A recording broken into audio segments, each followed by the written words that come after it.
Hello, welcome to the Rounhouse podcast with Paul Solentrop of Wichita State University Strategic Communications. We have Wichita State volleyball coach Chris Lamb. He is here to recap the spring season for the Shockers. WSU played 9 spring scrimmages, including matches with Tulsa, Kansas, Missouri State, Kansas City, and Creighton. Chris is fresh off a morning session with his setters, and the noise you hear in the background is Velcro with some of his training aids. What do you got there, Chris? What are you... Well, these are old sidewinders. We put them on the girls' feet and causes a lot of resistance.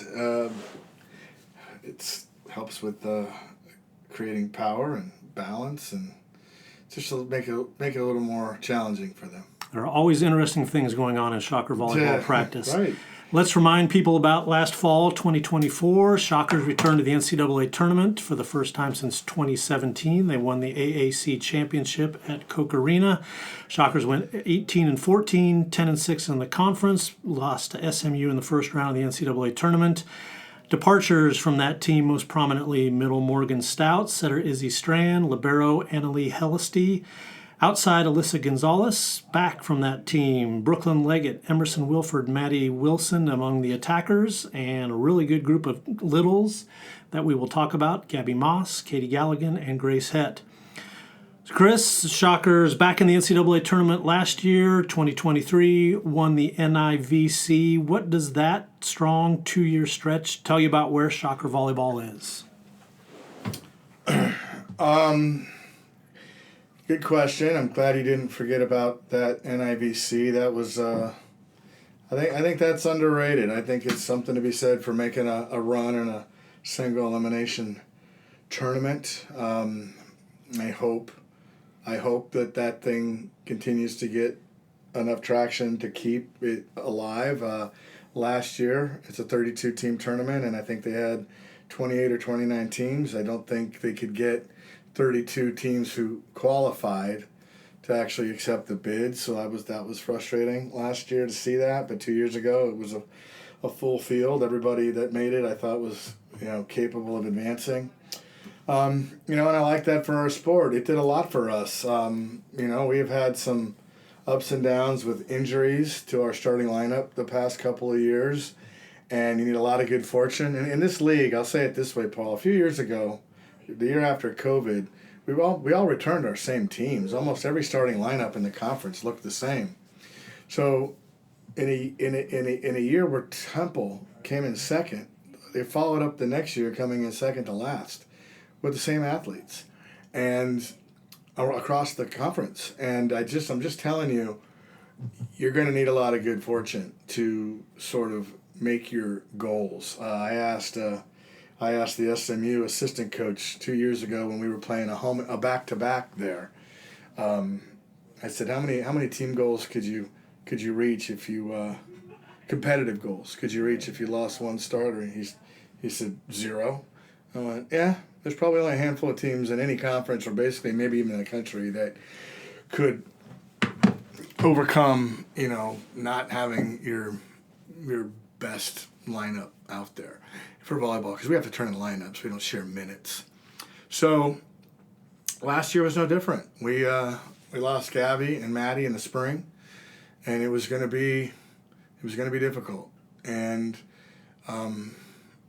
we sort of knew a third of the way through conference that maybe winning the league wasn't going to happen, but we're gonna retool and set our sights on the conference tournament. And we trained for it. We rested for it. You don't really see that when you're chasing a conference outright championship, because you're at full speed to the finish line. But we actually managed bodies a little bit differently in that quest. We also had a few more bumps in the road in November to our roster, but super, super proud of the magic I thought we made in the final couple of weeks to kind of get things right and play some of our best volleyball. And as you said, win the conference tournament championship. Very fun, and super happy for Izzy and Morgan to be able to end their seasons, back-to-back seasons, with banners and with trophies and individual awards, personal achievements like, all conference this or first team all conference that, or, tournament MVP, Morgan got that. And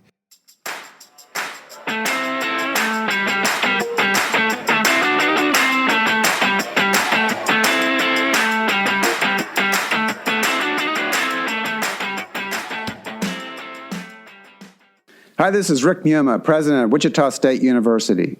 Check out the latest episode of the Forward Together podcast. Each episode, I sit down with different guests from Shocker Nation to celebrate the vision and mission of Wichita State University. Listen wherever you get your podcasts.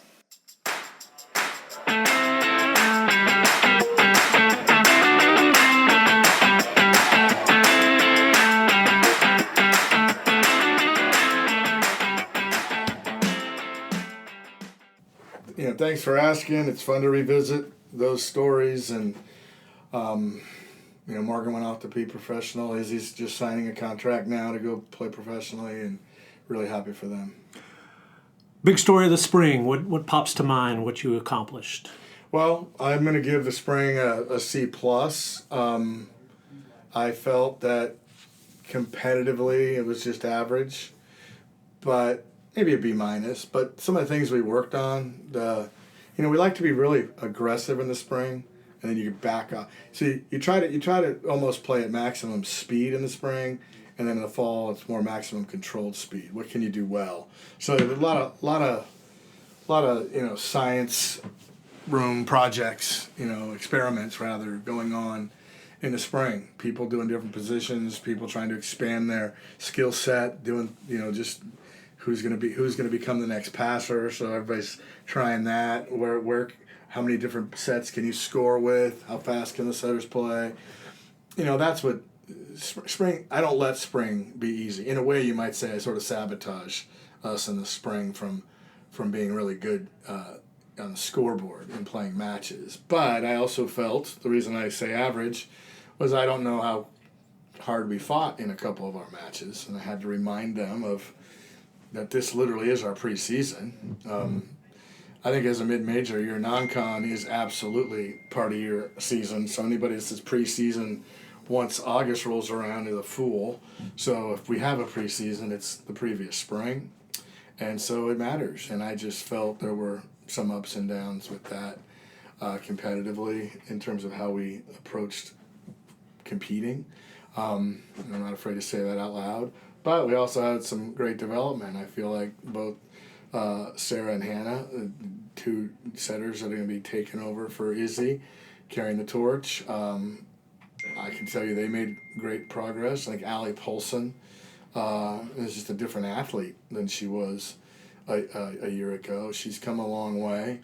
I think people are going to really, really like what Sydney Dunning can do for us. I think she's when I say Emily Stockman, I don't mean to put that kind of, is she capable of being Emily Stockman? Well, in terms of a job description, Emily was asked to be a top third digger at her position, a top third passer at her position, and a top third scorer at her position in our league. And we call those the aircraft carriers in our sport. And there's teams that won't have a person who can do that ever.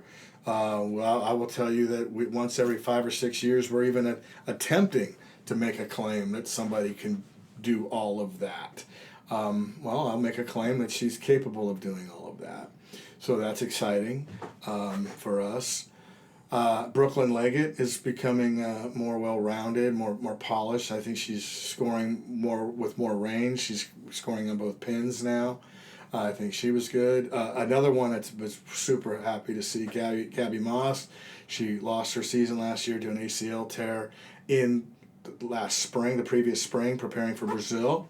And honestly, she got back sooner than I expected and was playing at a higher level sooner than I expected. So Gabi literally looks like she took off where she left off, if I'm saying that right. I mean, she looks like she's in mid-season form already, and I just, be honest, I didn't see that coming. So really, really excited for her. I'm sure I'm leaving people out. Those are things that just sort of come to mind right now watching our team in the spring. Oh, Katie Galligan has just been steady Eddie and has taken more of a leadership role on the team, and I have no problem handing over team leadership, locker room stuff to a person like Katie Galligan. Is there a scrimmage that you look back on and say that was particularly promising or revealing from the spring?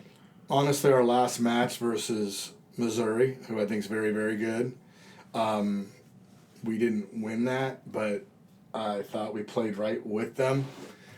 So our very last one sort of left a good taste in my mouth. That felt pretty good, but I wasn't here for our match with Kansas, a match that we won in 5 sets. And I was at a family function, so I missed out. But I wasn't going to say no. I had scheduled myself, Paul, to be at a wedding, my niece. And then along came a new coach at Kansas, and he agreed to return, which we kind of owe. We do home and homes with the locals, and it was their turn to come back. And I didn't know what we'd get, so they didn't start competition until April. And I wasn't going to not take them just because I couldn't be here. So exciting to sort of see the text messages while I was gone that things were going really well, and I had a fun time watching that videotape. But those would have been our best performances against high-level competition. Let's go back to the littles. Gabi Maas, you mentioned her, back from injury. Katie Galligan, she took over libero late last fall, and I think that was one of the big factors in the late season surge. Grace Hett played really well as a freshman. Take us through that group this spring. Well, there's 13 teams in our league. Missouri Valley at 10. I was in the Pac-10 when it was the Pac-10. I've always sort of sliced teams up in thirds in the conference and then all the skills in the thirds. And let's be honest, if you're going to win the league, you're going to be top third in point scoring. You're going to be top third in a lot of individual categories, meaning you've got players that are playing at the top of the league.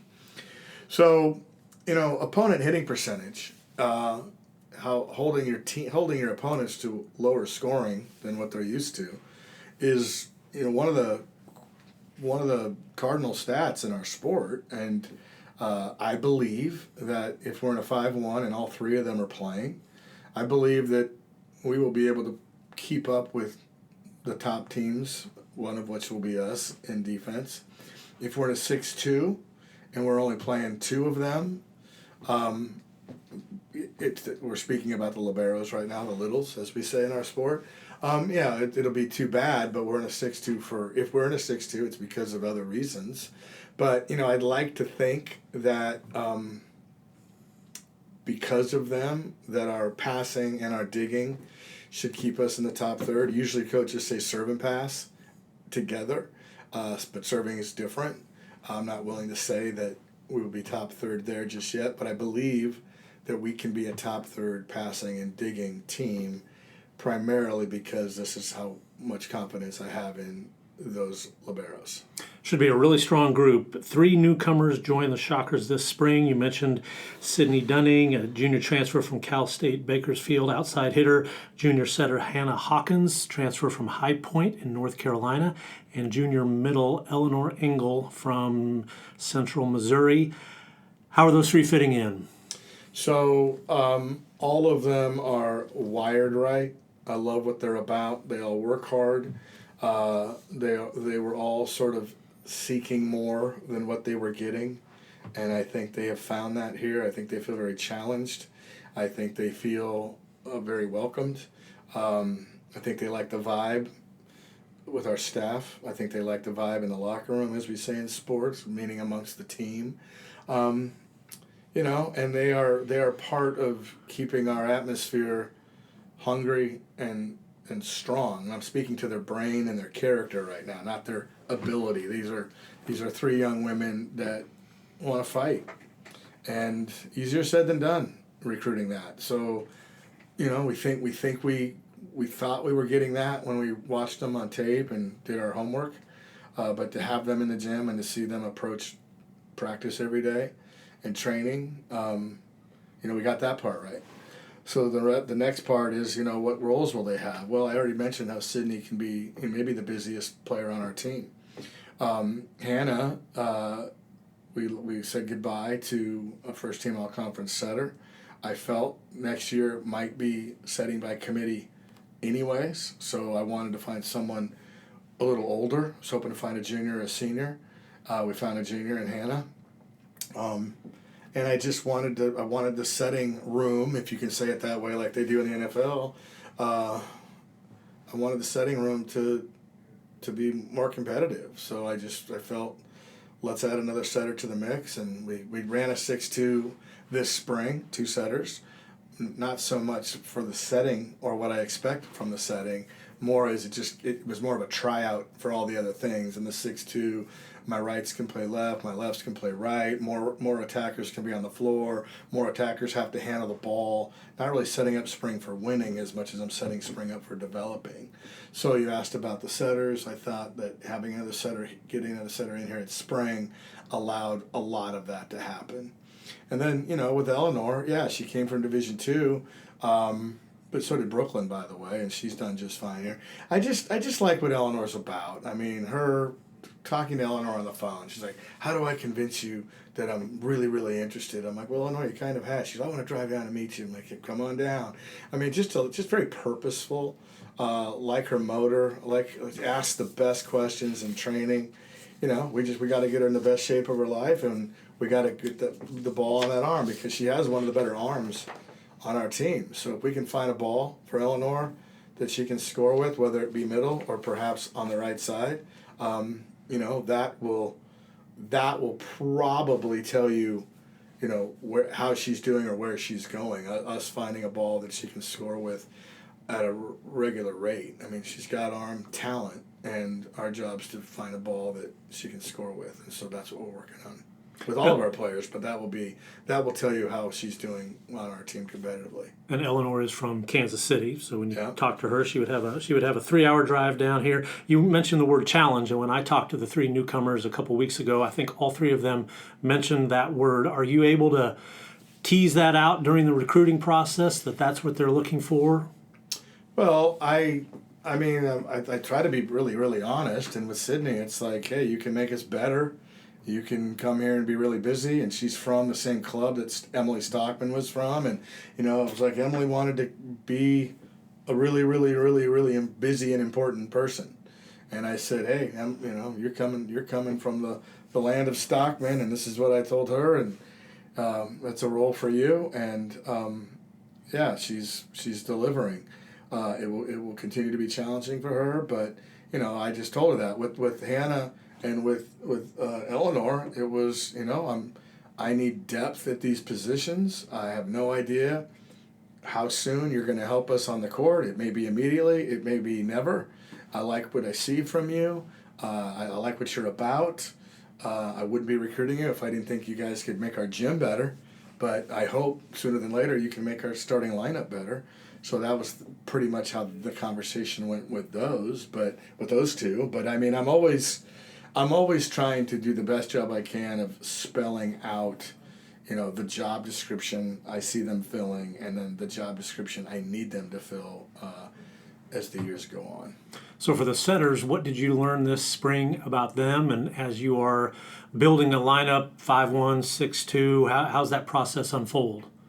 Well, and for both of them, the M2 part of the offense is our greatest challenge. So if you're a quarterback, and we have X receivers, we have Y receivers, we have Z receivers, we have tight ends, we have running backs out of the backfield. Well, I'll speak to my 49ers. You haven't seen the 49ers go deep on a long time, stretching the field, having that X run go routes. It's just not something we do. Maybe we don't have the guy to run it. Maybe we don't have the guy to throw it. Well, what I'm saying to you is our biggest challenge right now is what we call the M2 part of the offense. It's all the quick stuff to a middle, usually in front of a setter. And to be honest with you, Paul, that's something we're known for around here. So I will I will tell you that one of the barometers for our team will go as far as that goes. It may not be the case. We may get great there and we don't go far. We may go far without it. It's just my guess is as that part goes, so goes our offense. So, yeah, if you ask me what I learned is we've got a lot of work in front of us getting those middles tuned up for that and getting our setters tuned up because that's a two-way street. It's like pairs figure skating. One doesn't get to be good without the other and win the gold. They're going to both have to go out there and be in sync and connect a lot of dots. So that's where Wichita State is right now, and that's one of the things we learned. We also learned Hannah can play some serious defense.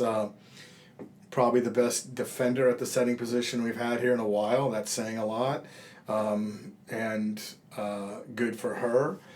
If we find ourselves in a 5-1, Sarah probably will be as effective as a blocker as we've had around here in a while at the position. So we were also learning that as well. Sarah Musial, you mentioned she redshirted last year, so she will be a redshirt freshman this year. You talked about the middle. Morgan Stout's departure opens up a lot of swings there. Maddie Wilson is back after a good season. I've heard a lot of good things about sophomore Allie Paulsen. Set up the middles for us. Yeah, so big question mark. Got some middles coming in that I think are talented enough to make some noise right away. I think Janiyah is an accomplished quick hitter. I feel like I can set Janiyah a certain ball right now, and I think she can get on the scoreboard in our league. And she'll be a freshman? She'll be a freshman. If we're in a 5-1, she'll also make some noise there, but Sophia Thompson, I think, will make noise with slightly slower stuff, the slides and the loopier stuff in front. But what really needs to happen is that Maddie Wilson needs to be healthy enough to practice every day and play every day. It's just very difficult to sync up with middles when you can't train every single day. So this spring was about managing her jumps. This summer it's going to be about getting her back and then handling that because I mentioned that Eleanor had the arm talent. I probably mentioned that Brooklyn had the arm talent. Sydney has the arm talent. Well, Maddie is one of the best arms in our gym, if not in the conference. So we need Maddie Wilson on the floor, hitting the quick stuff, and our setters and Maddie need to get a rhythm there. But you mentioned you're asking about the middles. So, yeah, if right now I was to say we're going to start a match tonight, I'll tell you we'd probably roll out a lineup that looked a lot like our Missouri match 2 weeks ago. And Allie Paulsen and Maddie were in the middle. We took away some of the fast stuff that I was talking about at the beginning of this conversation when you asked about the spring. And we just started setting loopier stuff to both of them.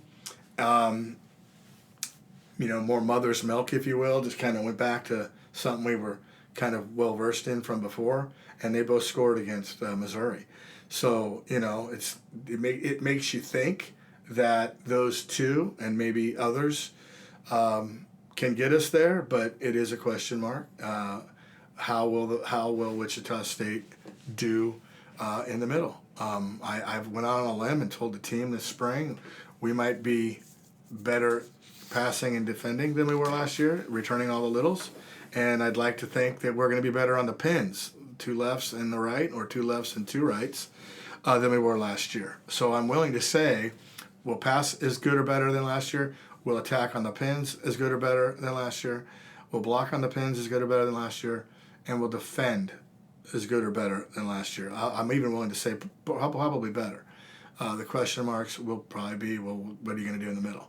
How is the setting going to be? So you're asking about the middles.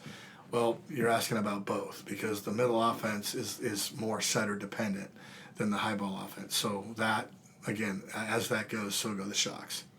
Allie from Wichita went to Andover Central. She played in 8 sets last year. Describe her progress. So, gosh, Allie was. The bad news is like when she's doing her best, that's when she gets hurt. So 2 times in a row, at her best when she's gotten hurt. And again, had an illness this spring. But we need Allie to sustain a full season. No fingers, no ankles. Just get out there and stay healthy and battle, and then continue to grow. And I'm telling you, she was. If that Sean and Chelsea used to work for me here. Now they've been gone a couple of years. Well, both of them coached Allie a little bit as a club player when she was younger. And I've been telling them for more than a year, if you guys came back and saw Allie right now, you wouldn't recognize her. All things good. So it's just getting faster. She's able to score on more balls. She's touching more balls as a blocker. I mean, she's really coming a long way. And she's a young Shocker. So future's bright for Allie Paulsen.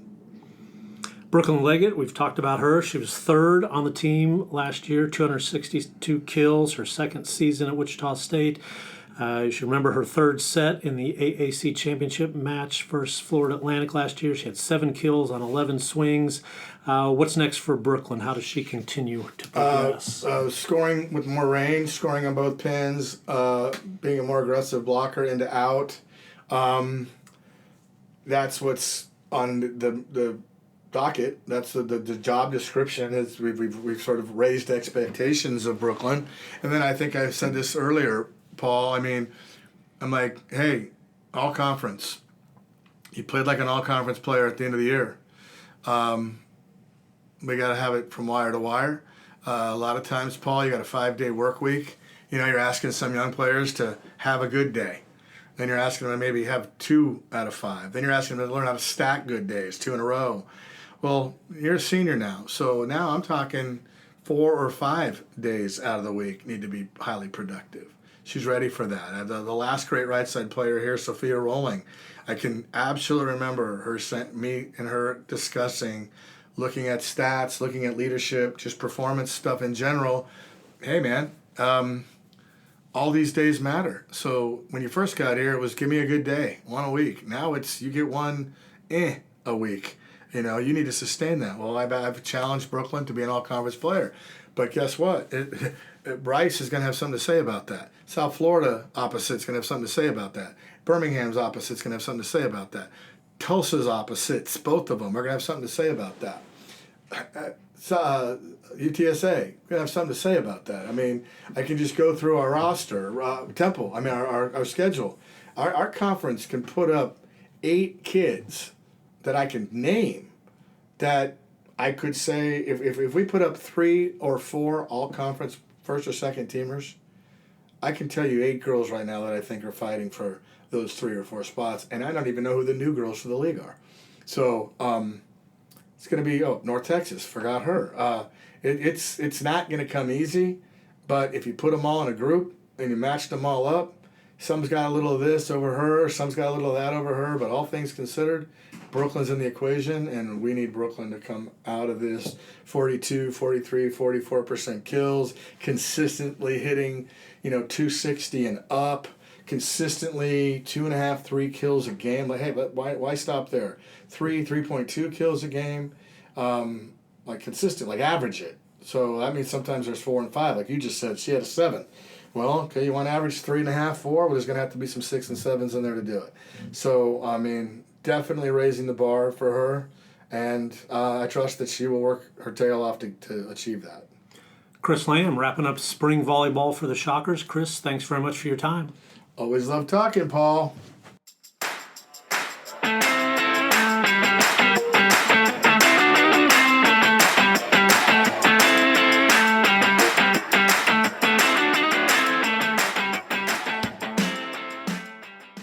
Thank you for listening to the Rounhouse Podcast, courtesy of Wichita State University Strategic Communications. We encourage you to rate, review, and subscribe wherever you get your podcasts. You can find more Roundhouse content at GoShockers.com. Bradshaw into Wingate. Wingate's going to dribble it a couple of times and throws it in the hands of Kuznard. Drew it away. Kuznard to Ryan Martin for the dunk. The Shockers are going to the Sweet 16. It's all over. The Shockers up 7. 3 seconds. 2. Jumper by Smith is no good. Wichita State to the Sweet 16.